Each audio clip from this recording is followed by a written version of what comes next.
বাপ রে, কি বৃষ্টি কি বৃষ্টি! এই বৃষ্টি যে কবে থামবে কে জানে। ঠিক কি বলছিস, এই বৃষ্টি যে কবে থামবে কে জানে। এই স্যার এসেছে। Good morning sir. Good morning sir. বসে থাক বসে থাক, দাঁড়ানোর কোনো দরকার নেই, খুব জোরে বৃষ্টি হচ্ছে। স্যার, আজ এত বৃষ্টি হচ্ছে এত বৃষ্টি হচ্ছে, বৃষ্টিতে আমি তো স্কুলটাই দেখতে পাচ্ছিলাম না। আমিও স্যার, বৃষ্টিতে স্কুলটাই দেখতে পাচ্ছিলাম না। আমি তো ভুল করে স্কুল ভেবে ওই স্কুলের পাশের যে গরুর খাটাল আছে ওই খাটালের মধ্যে ঢুকে পড়েছিলাম। স্যার, আমি তো বৃষ্টিতে নিজের ক্লাসরুমটাই চিনতে পারছিলাম না, ভুল করে প্রিন্সিপালের রুমে ঢুকে পড়েছিলাম। লেবু, এত বৃষ্টিতে তোর কোনো অসুবিধা হয়নি? হ্যাঁ স্যার, হচ্ছে। আমি তো বাড়ি থেকে বেরিয়ে রাস্তায় সবাইকে জিজ্ঞাসা করতে করতে স্কুলটাতে আসলাম। লেবু, একটু বাড়াবাড়ি বলে ফেললি না? স্যার, যেটো হচ্ছে সেটাই বললাম। স্যার, আমি আমার অসুবিধার কথা বলবো? না থাক, আর কাউকে অসুবিধার কথা বলতে হবে না। এই বৃষ্টি দু একদিনের মধ্যেই কমে যাবে। এবার চুপচাপ বস তোরা, না হলে এমন পেদানি খাবি যে তোরা আর কেউ রাস্তা চিনে বাড়ি যেতে পারবি না। স্যার, একটা ভেরি ভেরি ইম্পর্ট্যান্ট কথা বলবো, আমার কথা শুনবেন? বল, তোর আবার কি কথা শুনি। স্যার, কয়েকদিনের জন্য স্কুলটা ছুটি দিয়ে দিন। আশেপাশে সব স্কুলে ছুটি পড়ে গেছে, বৃষ্টি কমলে আবার স্কুল ওপেন করবেন। ছুটি? আবার ছুটি কিসের? আমার কি ছুটির বাগান আছে যে তোরা যখন তখন ছুটি চাইবি আর আমি গাছ থেকে ছিঁড়ে ছিঁড়ে সবাইকে 5 কিলো 10 কিলো করে ছুটি দিয়ে দেবো? স্যার, ছুটি যদি না দেন তাহলে আমাদের সবাইকে একটা করে রেনকোট দিন, যাতে আমরা রেনকোট পরে সবাই স্কুলে আসতে পারি। দাঁড়া ফেলু, আমি আমার বাগানে রেনকোটের গাছ লাগিয়েছি, গাছগুলিতে সবে রেনকোটের কুড়ি এসেছে, আগামী বছর পেয়ে যাবি সবাই একটা করে রেনকোট।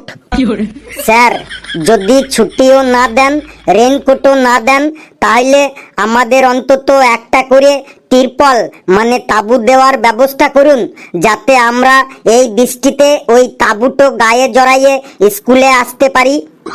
হ্যাঁ স্যার, লেবু ঠিকই বলেছে, আমাদের সবাইকে একটা করে তাঁবু দেওয়ার ব্যবস্থা করুন।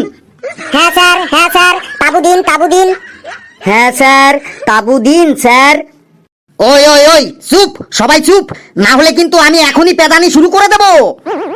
না স্যার, পেদানি না দিয়ে তাঁবু দেওয়ার ব্যবস্থা করুন, না হলে বৃষ্টিতে ভিজলে আমার মাথাটা খুব টনটন করে আর আমার ফুল বডিটা ঝনঝন করে। স্যার, বল রামু, তোর আবার কি চাই? স্যার, এই নিন নোটিশ, প্রিন্সিপাল স্যার পাঠালো। ছুটির নোটিশ মনে হয়। তুই ঠিক কি বলেছিস, ছুটিরই নোটিশ মনে হচ্ছে। আমি তো আগেই বলেছিলাম ঠিক ছুটি দিয়ে দেবে। ধীরে রাধে সুস্থে খায়, দেরি হলেও অন্তত ছুটির নোটিশটা তো এলো। সবাই শান্ত হ, আর আমার কথাগুলো সবাই কান খাড়া করে শোন। হ্যাঁ স্যার, নোটিশ তো তাড়াতাড়ি পড়ে শোনান। নোটিশ তো শোনার জন্য আমার কানটো প্রথম থেকেই খাড়া হয়ে আছে। স্যার, এই নোটিশটা শোনার জন্য আমার কান দুটি 1 সপ্তাহ ধরে খাড়া হয়ে আছে, তাড়াতাড়ি পড়ুন স্যার নোটিশটা। শোন, প্রিয় গুণধর ছাত্রছাত্রীরা, সবাইকে জানানো হচ্ছে যে নতুন বছরের ক্লাস শুরু হয়েছে 6 মাস হয়ে গেল, কিন্তু তোমরা এখনো তোমাদের স্কুল ফিস জমা করনি। তোমাদের কঠোরভাবে জানানো হচ্ছে যে আগামী 7 দিনের মধ্যে তোমরা তোমাদের স্কুল ফিস প্রিন্সিপাল অফিসে জমা করে দেবে। যে ছাত্র 7 দিনের মধ্যে ফিস জমা না করবে তার নাম কেটে তাকে ধাক্কা দিয়ে স্কুল থেকে তাড়িয়ে দেওয়া হবে। এটি তোমাদের সকলের আদরের প্রিয় প্রিন্সিপাল স্যার। এই, এবার বল, তোদের মধ্যে কার কার এখনো স্কুল ফিস জমা দিতে বাকি আছে? দাঁড়া। আরে বাপ রে বাপ, পেশি ছাড়া কেউ তো স্কুল ফিস জমা করিসনি। তোরা এখনো স্কুল ফিস জমা করিসনি কেন? স্যার, একটা কথা আছে, কর্ম করে যাও, ফলের চিন্তা করো না। ঘেটু, তুই আমাকে বেশি আর জ্ঞানের কথা শেখাস না। কিরে কালু, তুই এখনো স্কুল ফিস জমা করিসনি কেন বল? স্যার, আমি কিভাবে স্কুল ফিস জমা করব? কিভাবে মানে? তুই পেটিএম কর, ফোন পে কর, গুগল পে কর, চেক দে, অ্যাকাউন্টে ট্রান্সফার কর। স্যার কিভাবে দেব মানে ওটা না, আমি বলতে চাইছি আমাদের এখন কাজকর্ম ঠিকঠাক চলছে না, বাড়িতে অনেকগুলো ছোট ছোট ভাই বোন আছে, সবার খাবার দাবার আবার সবার জামা কাপড় কিনতে কিনতেই সব টাকা শেষ হয়ে যায়, তাহলে ফিস কিভাবে দেব স্যার? খাবার দাবার একটু কম করে খা, জামা কাপড় একটু কম করে পর, ফুল হাতা জামা বাদ দিয়ে হাফ হাতা জামা পর, ফুল প্যান্ট বাদ দিয়ে হাফ প্যান্ট পর, মাছ মাংস না খেয়ে সোয়াবিন খা, দেখ ঠিক ফিসের টাকা উঠে আসবে। 7 দিনের মধ্যে তুই ফিস জমা করবি, মনে থাকে জানো। কিরে লেবু, তুই ফিস জমা করিসনি কেন? স্যার 12 দিন ধরে আমি ওষুধ খাচ্ছি স্যার।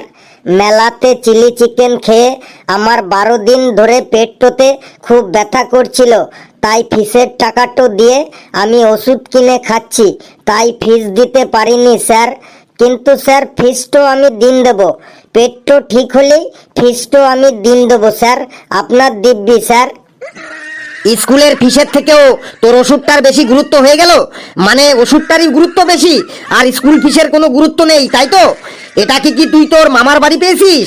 ওষুধ অনেক খেয়েছিস, আর খেতে হবে না, বেশি ওষুধ খেলে সাইড এফেক্ট হয়ে যাবে। এবার স্কুল ফিসটা তাড়াতাড়ি দে, না হলে পড়াশোনা না করলে তোর জীবনটা একদম বরবাদ হয়ে যাবে। কিন্তু 1 সপ্তাহের মধ্যেই তুই যেন স্কুল ফিস দিস। চুপচাপ বস।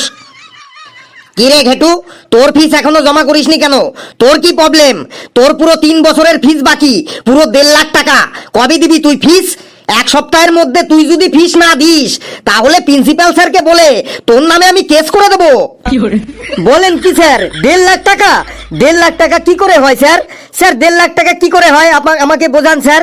1.5 লাখ টাকা কি করে হয় এটাও তুই জানিস না? এটাও তোকে বলতে হবে? হ্যাঁ স্যার, 1.5 লাখ টাকা বাড়ির কাছে, কি করে 1.5 লাখ টাকা আমার বাকি আছে স্যার? আমাকে একটু বুঝিয়ে দিন স্যার। 1.5 লাখ টাকা কি করে হয় শোন, স্কুলে এসে এত ফ্যাসিলিটি পাচ্ছিস, latrine, bathroom, light, fan, geyser, water filter, free wifi, cycle stand, তারপর এত এত সাবজেক্ট পড়ানো হচ্ছে, English, math, Bangla, history, geography, physics, chemistry, drawing, সঙ্গীত, ড্যান্স, তারপর বিভিন্ন খেলাধুলা, cricket, football, hockey, gymnastic, ludo, kabaddi, এইগুলো সব শেখানো হচ্ছে, তার জন্যই ফিস নেওয়া হচ্ছে, বুঝলি? এবার বাপ রে, এই জন্য এত ফিস? স্যার এক কাজ করুন, ওখান থেকে ল্যাট্রিনটা বাদ দিয়ে দিন, কারণ আমি বাড়ি থেকেই ল্যাট্রিন করে আসি। জলের খরচটাও বাদ দিন, আমি বাড়ি থেকে জলের বোতল নিয়ে আসি।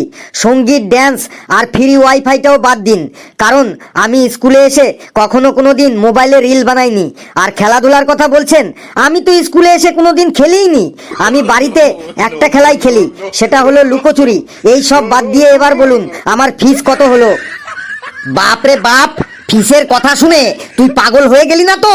তুই বস, তোকে পরে দেখছি আমি ঘেটু। কি রে ফেলু, তোর ফিস কেন বাকি পড়ে আছে? তোর বাবাকে বলিসনি 1 বছর ধরে তোর ফিস বাকি পড়ে আছে? স্যার আমি বাবাকে ফিসের কথা বলেছি, আমি বলেছি ফিস দাও, না হলে রোজ স্যার আমাকে ফিস জমা করার জন্য চিল্লাচিল্লি করে। শুনে তোর বাবা কি বলে? স্যার বাবা বললে স্যাররা চিল্লাই তো ওনাদের চিল্লাতে দে, প্রথমে কিছুদিন চিল্লাবে, তারপরে চুপচাপ হয়ে যাবে, তারপর সব ভুলে যাবে। তুই কালকে তোর বাবাকে স্কুলে নিয়ে আসবি, চুপচাপ বস। স্যার একটা কথা বলবো। কি বলবি বল। স্যার ফিসটা একটু কম করা যাবে না? কেন ফিস কম করব কেন? স্যার আপনি তো অনেকদিন আগে একবার আমাদের বলেছিলেন যে ক্লাসে ভালো রচনা বলতে পারবে তার ফিসটা একটু কনসেশন করে দেওয়া হবে। হ্যাঁ স্যার, আপনি বলেছিলেন এটা। হ্যাঁ স্যার, এই কথাটাই আপনি বলেছিলেন বটে। হ্যাঁ আমি বলেছিলাম, কিন্তু তুই যা রচনা বলিস ওগুলো আবার রচনা হলো? উল্টো পাল্টা যা তোর মুখে আসে তাই তুই বলে দিস। না স্যার, ধরুন আপনি যে কোনো রচনা ধরুন, দেখুন একটু উল্টো পাল্টা বলবো না। বেশ, তাহলে তোকে একটা রচনা ধরি, যদি বলতে পারিস তাহলে তোর ফিস আমি 5,000 টাকাও কনসেশন করে দেব। কিন্তু একটা কথা, আমি যা কিছু নিয়েই মানে যে কোনো কিছু নিয়েই রচনা ধরতে পারি। ওকে স্যার, আপনার যেটা খুশি সেটাই ধরুন। ছেলেটা এবার ফিসটা মুকুব করেই ছাড়বে বটে। বেশ, তুই একটা পল্লীগ্রাম নিয়ে রচনা বল। স্যার পল্লীগ্রাম নিয়ে রচনা বলছি স্যার।